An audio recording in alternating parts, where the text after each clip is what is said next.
उपराष्ट्रपती म्हणजे काय मोठं झालं का? उपराष्ट्रपती म्हणजे काय मोठं झालं का? महामहिम उपराष्ट्रपती आज विधान भवनात येणार आहेत आणि विधानसभेच्या या सभागृहात दोन्ही सभागृहाच्या सदस्यांबरोबर ते त्यांना संबोधित करणार आहेत. अध्यक्ष महोदय, की माननीय उपराष्ट्रपती महोदय इथे येणार आहेत आणि ते विधानसभेमध्ये येणार आहेत, म्हणजे या सभागृहामध्ये येणार आहेत आणि दोन्ही सभागृहाच्या सदस्यांना इथं ते संबोधित करणार आहेत.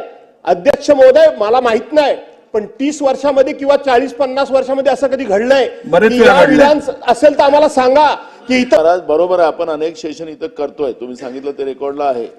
अध्यक्ष महाराज, आपण अधिवेशनात आहो, अध्यक्ष महाराज अधिवेशनात आहो आणि